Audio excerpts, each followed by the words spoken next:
Hello, welcome to Unicorn Princess Tarot. Reading po ito for fire sign, Aries, Leo, Sagittarius. Okay. Take only what resonates. Hindi po ito magre-resonate sa lahat. So, kunin mo lang yung mga messages na magre-resonate para sa'yo. Sa mga hindi pa po nakaka-subscribe sa channel natin, paki-subscribe na lang po. Hit the notification bell. Ma-appreciate ko po lahat ng likes, comments, and shares. Sa atin pong TikTok, Unicorn Princess Tarot, check nyo na lang po. And also for personal reading, Jing Tarot Trader. Sa TikTok po, meron akong mga for sale doon na mga crystals, bracelets. Doon po sa TikTok shop, check nyo na lang. Pwede kayo maka-avail. And then, yung mga crystal bracelet po ay may kasamang free palm reading mula sa akin. So, let's start your reading. Fire sign. Anong meron sa ating mga fire sign? Okay, fire sign.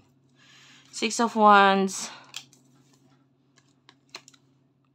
Five of Swords. Temperance. And Queen of Swords. Okay. Fire sign. Yung iba sa inyo, no? Sorry for laughing. Natatawa kasi ako sa energy mo. It feels like parang nahiya ka sa sarili mo. Parang ganong energy. So, kaya ako natatawa. So, bakit ka mahiya? Ang dami mong pinagdaanan pero kinaya mo lahat. Tapos ngayon mahiya ka.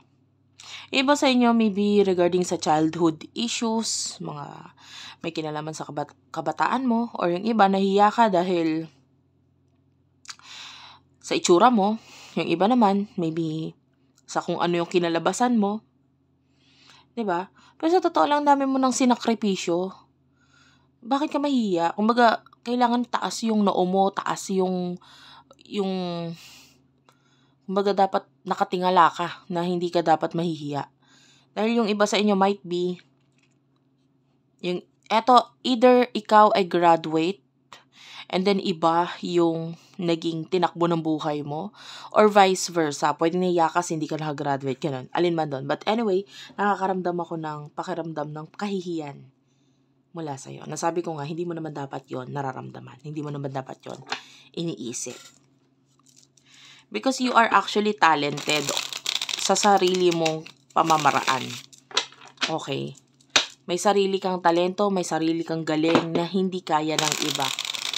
Okay? You are unique. No? Kaya huwag kang panghinaan ng loob, kaya huwag ka dapat mahiya. Anyway, tell me more. You have to love yourself. You have to learn how to love yourself.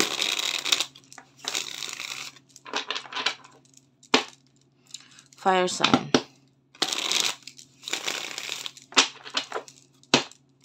Yung iba sa inyo, nararamdaman mo yung kahihiyan na yon or hiya na yon dahil yung mga tao sa paligid mo, parang feeling mo ang gagaling nila, ang talento nila, maybe yung partner mo mismo, if you're already married, yung ganon.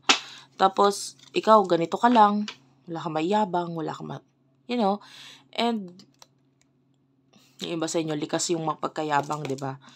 With the Queen of Swords, nakakita talaga tayo ng ugaling ganon, parang, mayabang talaga, pero, mayabang or medyo mahangin. But anyway, pero alam mo sa sarili mo na parang sinasabi mo lang yun, pero sa deep inside, alam mo na nahihiya ka talaga eh. Deep inside, wala ka talaga maiyabang. Parang may ganun. But anyway, sabi ko nga, marami ka pinagdaanan. No? Huwag ka malungkot. You are the Four of Swords. So, wala ka magawa. May mga time na nakamukmuk ka na lang or nasa kama ka na lang because you feel like maraming kakulangan sa'yo. The Hanged Man is here. You want to give your everything, pero parang lahat naman na ginagawa mo, pero parang feeling mo may kulang pa rin. Yun yung nakukuha nating energy mo.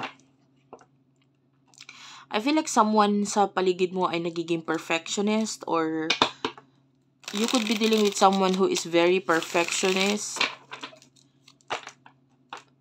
Hindi tayo perfect eh. Alam mo, wala naman talagang taong perfect eh.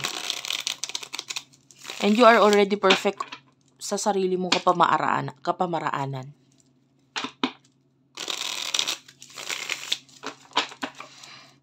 Tell me about love for fire sign, please. For fire sign. The Magician is here. Hindi ko to kukunin masyadong marami. For love for fire sign. Page of Wands. Nine of Coins. Knight of Coins.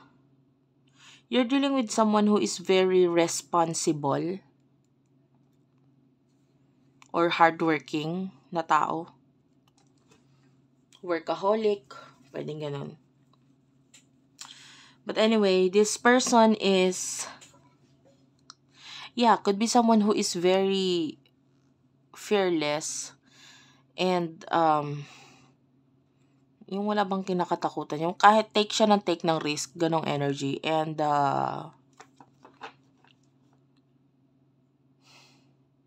tsaka may person ako nakikita dito masyado nagmamadali pagdating sa mga decision niya sa buhay, especially sa money.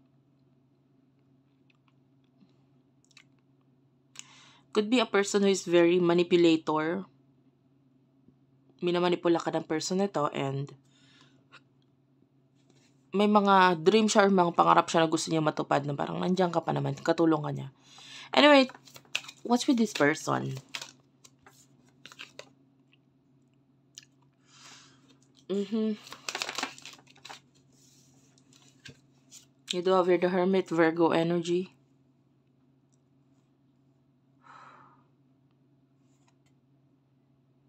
Parte dito sa person na ito is may pinagsisisihan siya. Like, sorry to say, ha? Pero pwedeng kung may relasyon kayo, pinagsisihan niya, pumatol siya sa'yo.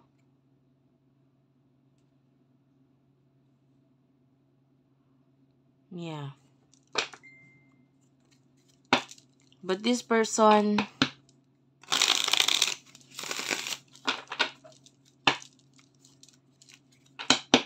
maaaring unti-unti na siya nagigising sa connection ninyong dalawa. Sa nangyayari sa inyo, sa connection ninyo.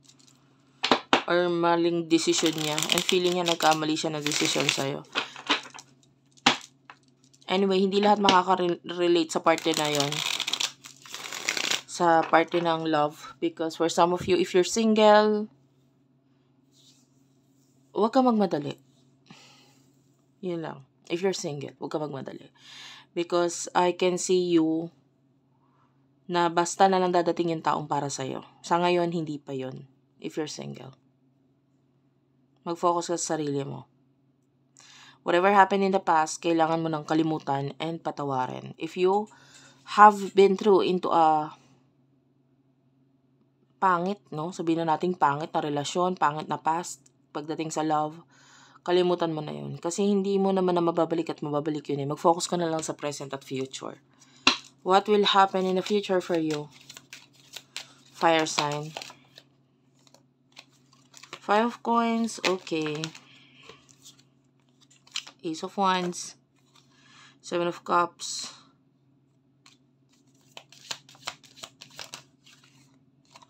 Ace of Coins. I can see new job, new career para sa iba. New pagkakabalahan.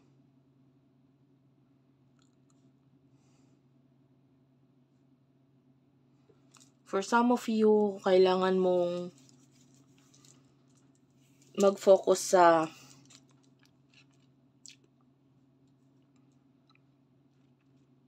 sa mga magagawa mo pa. Yeah, I can see new beginnings para sa'yo. Especially dalawa yung ace dito. Ace of Wands and Ace of Coins. For some of you, dalawa yung new beginning na naghihintay para sa'yo. Pagdating sa career. Yan, the Empress is here. You have to learn how to love yourself. Kasi mag-grow ka kung matututunan mong mahalin ang sarili mo. Kung matututunan mong tanggapin yung mga bagay na malakas ka. Kumbaga, kung ano man yung mga talento mo, wag mo na lang patulugin. Wag mong patulugin. Gamitin mo lang ng gamitin. Okay? Kasi dyan ka mas magsha-shine. Thank you for watching. I love you all guys and bye-bye.